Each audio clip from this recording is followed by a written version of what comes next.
All right, let's go to the subject of the class. Today's class is going to be relatively short, maybe half an hour or so. We're doing Scalper's mindset, and it's a perfect day for that because the whole idea of this class is for those of you that don't understand the mindset or those of you trying to learn it, to understand that, when I walk up to my computer, whether I've been away for an hour or 5 minutes or a week, like I just was, this is what I do. Literally, the first thing I do is what I call my context procedure. What's going on? Well, crazy stuff is going on. We're all over the place. We've been down, we've been up. We've got a pretty good long run going right now. But if you look at it's just at SD1, in ES and almost SD2 in NQ. So it's really just working the range. And so that's, obviously we know why we discussed this heavily in IDE, so I won't repeat all that stuff. But this is interesting. If you look at the internals, we opened really weak, like minus 2,000, and we've worked our way back to almost even. And again, this is notable. And, remember, there's a Fed meeting going on. There's all kinds of crap happening. But look at the tick, same story, really negative, really positive. So as long as you stay on the right side, the correct side of the energy, this is really profitable to trade. But you have to just think in terms of what's the recent range or, the flow print range or the LRC range, or pick it, just define an area. And then when it leaves that area, go with it. I mean, it's that simple. So the context is, we opened very weak and we've improved, and that's notable. That's one of the reasons I'm noticing the sweeps to the upside, sweeping the shorts out, are much bigger than the sweeps to the downside, at least since we started going up, since the last, after the first 15 minutes, which, we had a little bit of a down push. So contextually, this is a really good situation to understand that, the range is king. We're still rolling over. We've got the Silicon Valley Bank. There's so many things that are going on. And all you have to be concerned about is that the volume is massive and that there's no liquidity. So the market's going to move. And the trick is to go with that movement. And so contextually, right now I wouldn't be long or short. I've traded both ways. I posted my P&L a few minutes ago into the pit. So far, I've been just scalping a couple of micros at a time, and I'm up like $1,000. So mindset. If you're not skilled or interested in trading this way, you sit on your hands. If you are going to trade this, the context is that we opened very weak and we improved, and there's news is moving us all over the place.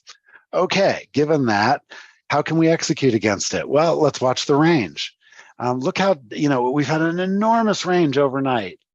This is ES 132 points is Globex range. NQ is 416 points. So, even all you have to do is get a little bit of movement in any one direction and you can clean up. It's just like JVC said, it's massively profitable as long as you don't overthink it. The only thing you can do wrong is trying to figure out, where to play and where the indicators are and all that shit, which is just nonsense.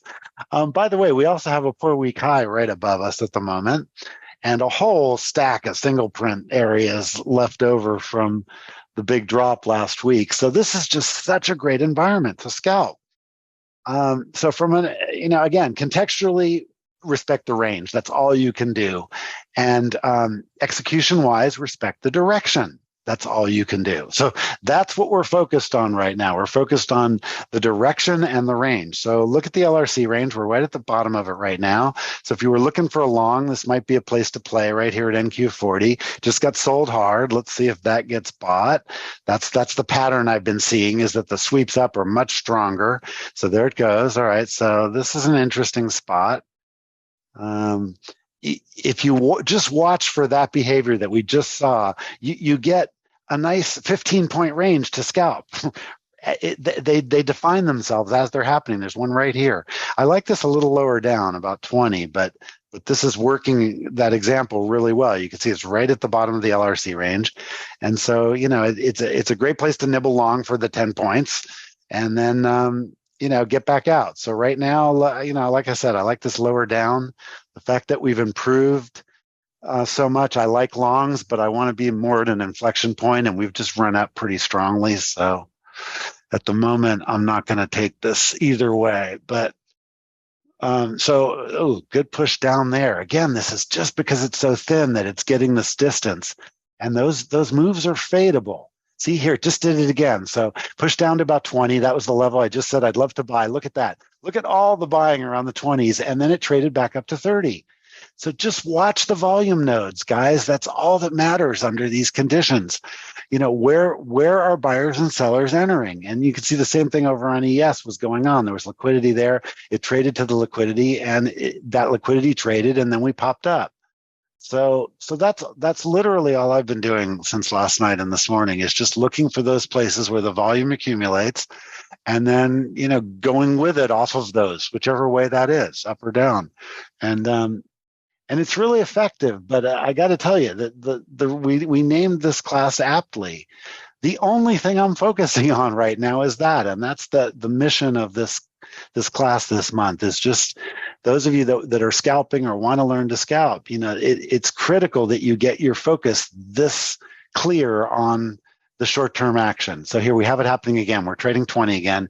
If we blow through 20, we'll probably trade down to 0-0. That could be the next interesting place to play.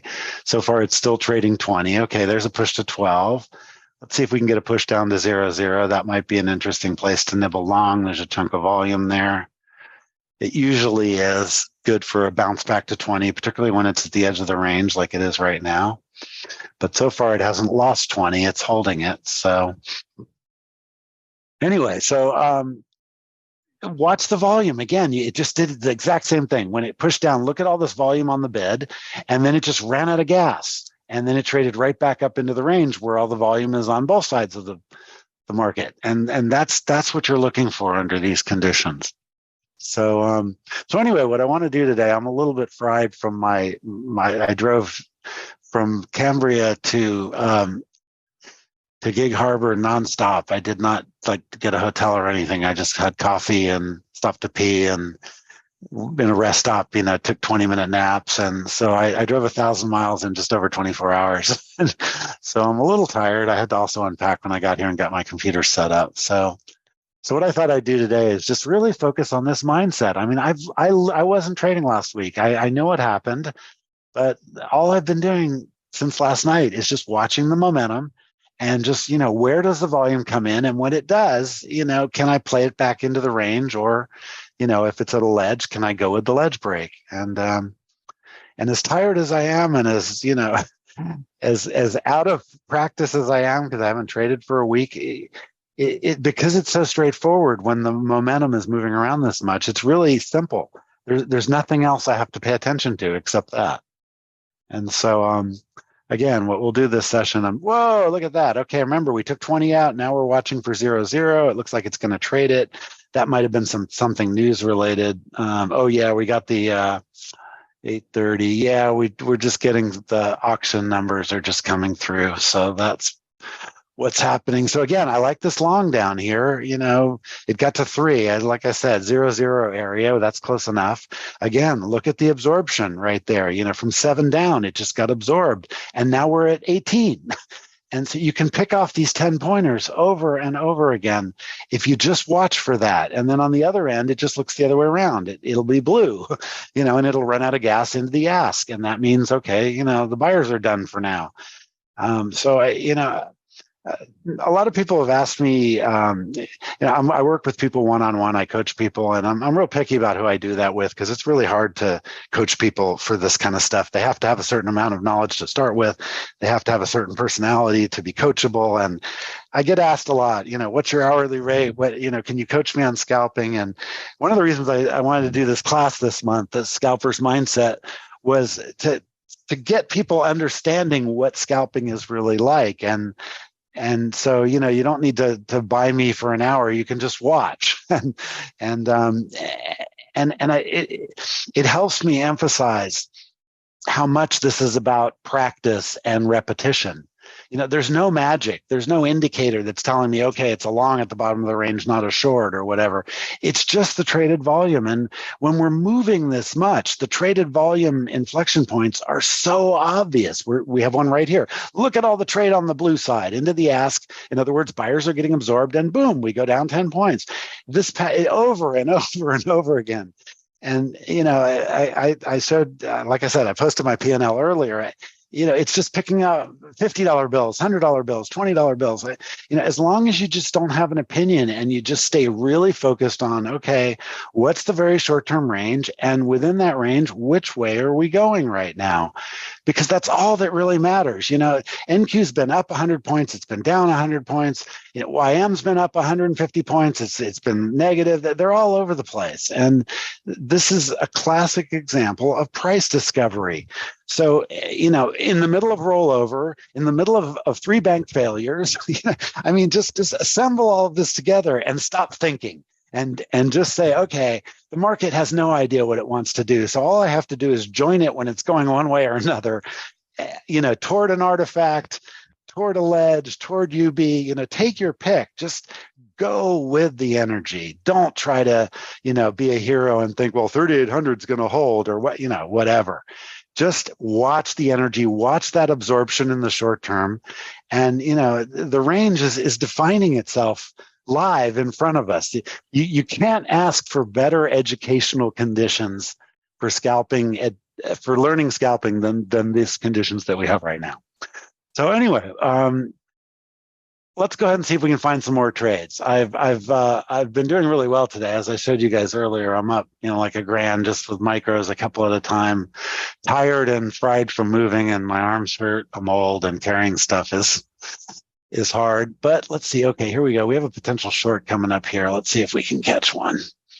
So, like right up in here, that area just got absorbed. So I just missed it. I was explaining it as I think I'll get filled this time. Boom. All right, we're filled. Now I like this more up here, but can we catch some profit? Just work in the range, watch the volume. I'm going to reset it so you can see it. Okay, so I just put another one on there and boom, there's one off. There's another off. That's a $20 bill. That's what I'm talking about. Just watch for the absorption on the ask if you want to get short. Watch for the absorption on the bid if you're looking to get long.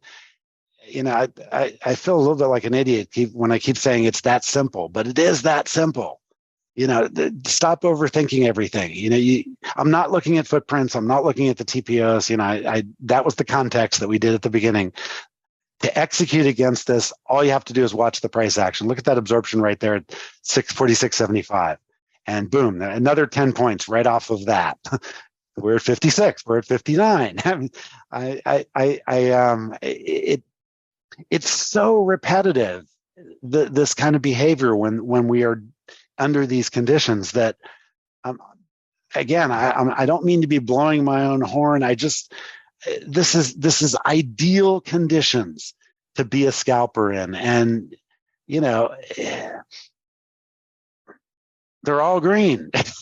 Here, look, there's all the trades I've done. And it's just which way are we going? Go with it. I was talking to Surfer Dude this morning. I haven't talked to him in a while and asked him if he was trading this. He's like, surf's up, dude. That's literally what he said to me. He said, this is amazing. He said, it's like, I just wait for a wave and I jump on. And he told me he made close to $32,000 last week trading 1 to 5 ES.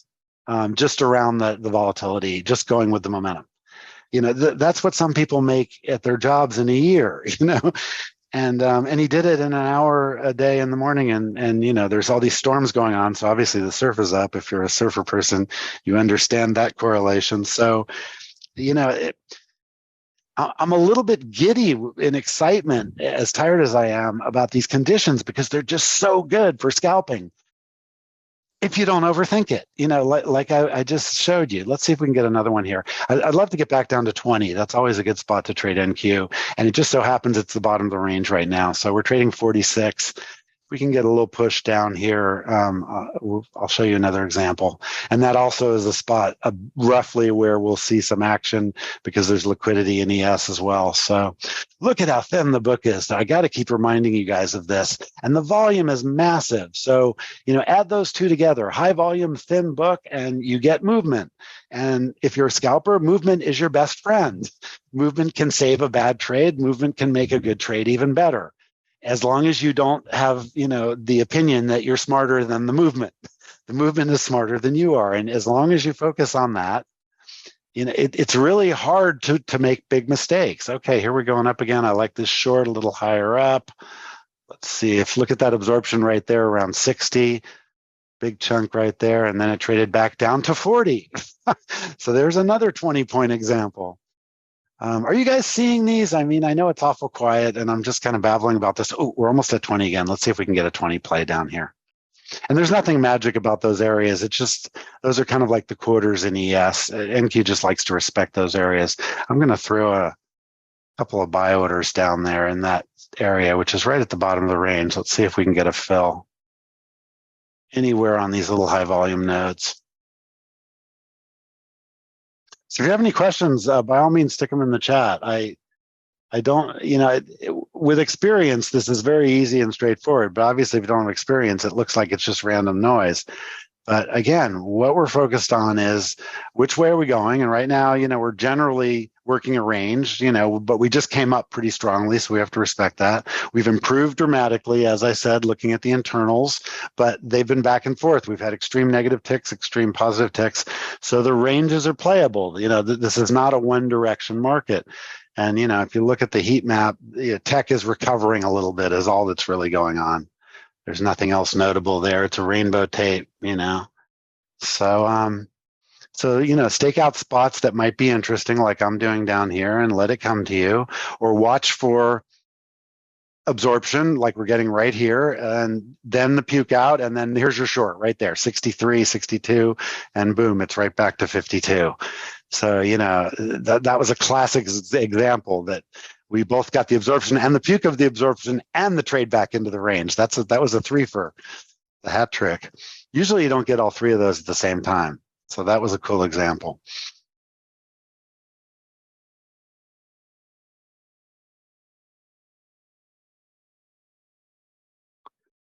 Okay, this might almost be a short again up here. Let's see if we can stake out a little push up and fade it. It'll probably run through it, but it could go all the way up to 200 here, but this is a good spot to maybe fade back into the range. Let's watch it. It got sold up here pretty consistently. And, that almost gets us to SD2 of the VWAP. So I've got a couple orders sitting up there. Maybe it'll pop up and fill me. That's what's been happening. I kind of stake these spots out like I was just talking about. And then, with NQ, you got to let it come to you. And when it does, boom, right here, we might get a fill here in just a second. Traded 3 ticks away from me. Now it's going to fill. There we go. Okay, let's, again, just throw a target in. There we go. There's one off. Let's try to get a trailer here. Couldn't get the trailer. Okay, so fine. Another $15 in the bank. And you can scale this any way you want. I'm trading 5 new 50K evals and copying here. So I'm just going for, 10, 20, 30, $50 at a time and letting the 5X multiple add up. So anyway, what time is it? 10 of. I love this action. And again, the key to trading it well is understand the context, first of all. And then second of all, respect the momentum. You've got to respect momentum. Okay, we're going to blow the ledge up here. You could be long right there, and then it's a short. So let's see if we can catch another fade of this. Oh, God, close. Come get me. Come get me. I want to get some more further up here. Not just because it's a great short, but it's exhausting. See all the absorption? So it should blow through here, and we should probably get to 0-0, but I think I can fade it on the way to 0-0. So let's see. The key point here is that we're popping up, but we're not going up. We're going up and then we're going back into the range. That's why I'm fading and I'm not going long, but you could definitely go long with this. I just like this absorption much better as a short. And obviously I missed by a few ticks yet again, but it dropped 30 points from there. So the idea is definitely valid. Maybe we can get a fill on the next push up here. Let's keep an eye on it. Come to daddy. Oh, it's weird getting back in the saddle. Last night when I was scalping, my brain was kind of like trying to adjust to thinking this way again after focusing of not getting killed in the blizzard I was driving through, towing my car. What a mess that was. God, I'm lucky I didn't get stuck. I got caught in a road closure on Interstate 5, and the only reason I didn't get stuck there for 3 or 4 days was I was luckily between a bunch of semis and and they got escorted through. And just because I was between two of them, I got to go with them. And I didn't have chains or anything, it's a U-Haul rental truck. And I was trying to go around all the big storms. And that last one, and it was in Southern Oregon. What fun. Okay, come on and get me. Come up here and get me. Come on. I want to get a really good example of this technique. And I can see I've got my order sitting up there and I've got my order sitting down here. And right now it's just too much. It's in the middle of the middle. Rule number one when you're scalping is stay out of the middle, because the middle is just really, it's much easier to go outside in than inside out as a scalper. So, the extremes and the edges of the ranges are always much more playable. Trying to go inside out as a scalper is very difficult because it's really hard to figure where you're wrong. Okay, here it comes. Let's see if we can get a fade up here. Again, like 74. There was big absorption. Let's see if we can go through there and puke, and then I'll get a fill on my other one further up. Come on, come get me. Come on. Oh, God, look at this. 2 ticks away again. I told you when one of my mentors finally straightened me out. Here we go. Now look at this. I caught a little runner. Boom. Okay. So good trades work right away. What can I say? One of my mentors, when that happened to me, I used to say, God, that makes me so mad. I'm so close, but I just can't get it right. He said, no, you're getting exactly right. When you don't get filled like that, you're in exactly the right spot because everybody else is right there. That's why you're not getting filled. And that was like such an aha moment for me. I was like, oh, wow, I'm actually reading it right, not wrong. Sometimes being right doesn't present itself in an obvious format. Like, that feels like wrong, not right, when he keeps coming close to me and I don't get fills.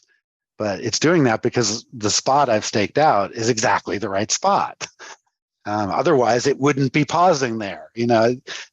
Assembling that logic in your brain takes a little time, but once you kind of get that clear, it's really powerful. Anyway, we'll go to the top of the hour, which is 7 more minutes. Look at that sweep down there that got absorbed. Look at that. That's why. So this is an area you want to nibble long because clearly there's absorption, and boom, you got 10 points already. As I'm explaining it, it could go a whole lot more, but you see, just look at that absorption, and it's doing the same thing in ES, right on some liquidity. So, that's always going to be good for some scalp points right there, and boom, there it goes. Keeps going up.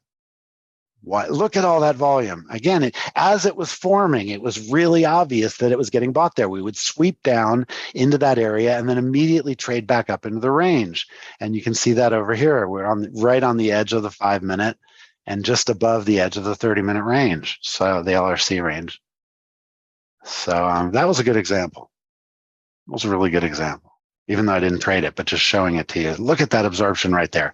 I mean, how can you miss that? I mean, all these other levels have 1, 2, 3, 5, and then there's 23, 29, 34, 30. It's like the market's screaming at you. That's a good spot. How can you miss that if you just watch for that? And again, the first challenge is knowing what to watch for, which is why I'm doing Scalper's Mindset. That is what you watch for right there. That's your holy grail.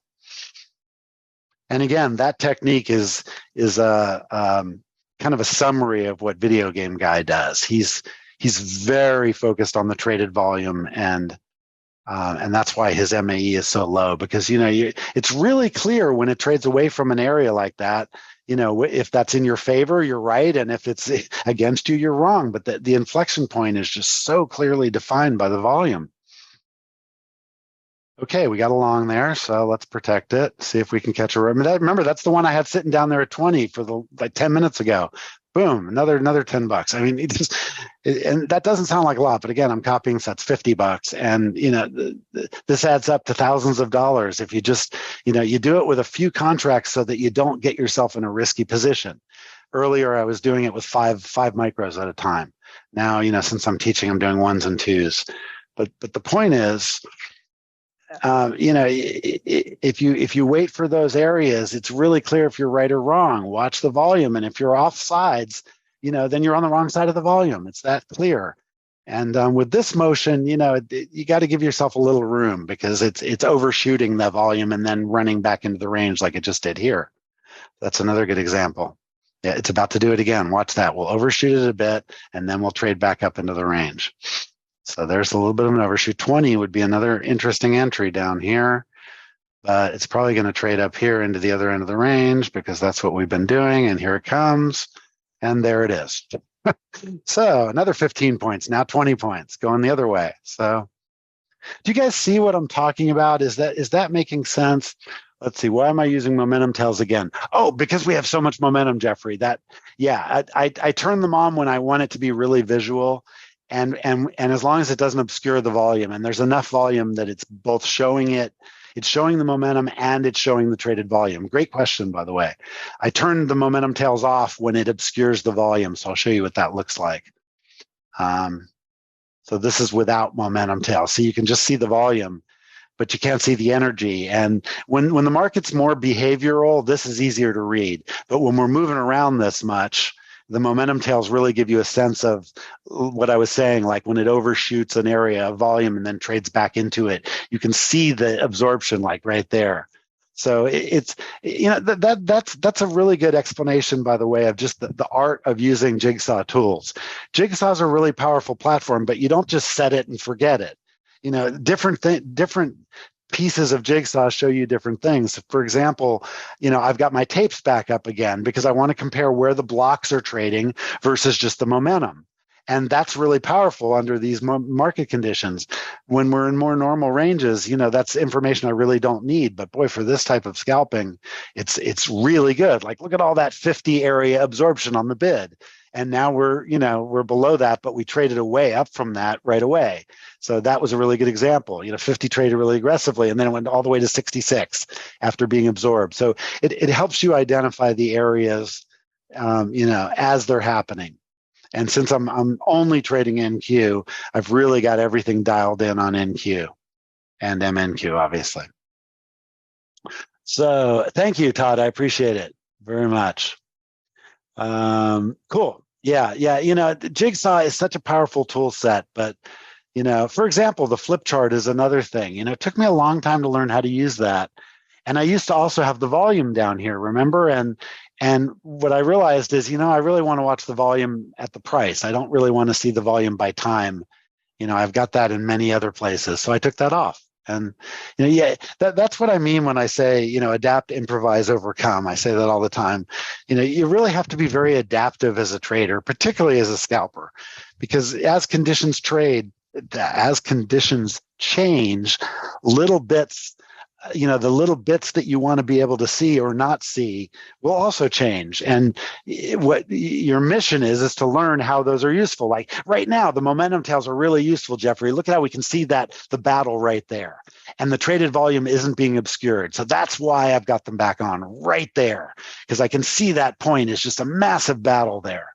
And it's calling attention to that in all four indexes. So there must be some news or something, or somebody said something, because we suddenly got a lot of two-way action. So yeah, good question, really good question. Okay, so we're going to wrap up in just about a minute. If there are any questions or comments or burning desire, or burps, JBC, if you would like to add anything, feel free. Otherwise, call it a day. Yeah, we'll call it a day. Exactly. Yeah, did I miss you guys? Yeah, I did. It was I'm really good at focusing on things, which is why I'm a good scalper. And when I drive, I don't listen to music most of the time. I just look at the road, and it was really good for my head to just think for 27 hours straight and drink coffee, I thought about a lot of you, and I thought about how TRG can be more effective in teaching people. And hopefully you'll see some announcements to come. Okay, look at this. We're right at the top of the range again. I like this, but I like it further up. And clearly we have some news. So let's see if we can fade just the edge of this. Okay, we got filled, and let's see if we can just grab, boom, and there we go, another $15 bill, just as a way to wrap up the session. That was a perfect example of a ledge fade up there. And I'll leave that one at that. How is the weather up here? The weather here is rainy because it's Washington, but that's why I moved here. I love it. I drove through the blizzard of the lifetime, though, driving through Oregon.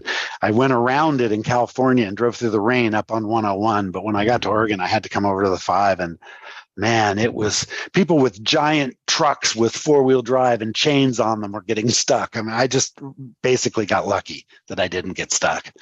And people had been stuck in their cars for days. I mean, they're warning people, if you're going on any of these roads, bring water, bring food, bring blankets. So yeah, it was definitely an interesting one. All right, guys, I will let you go. That's it. I think all that we have on our schedule today. Tomorrow, we've got some cool structural stuff going on. And then I'm going to do the regular Wednesday opening session as usual. So I will see you then. And again, with these conditions, the best advice I can give you is just be as nimble as you possibly can.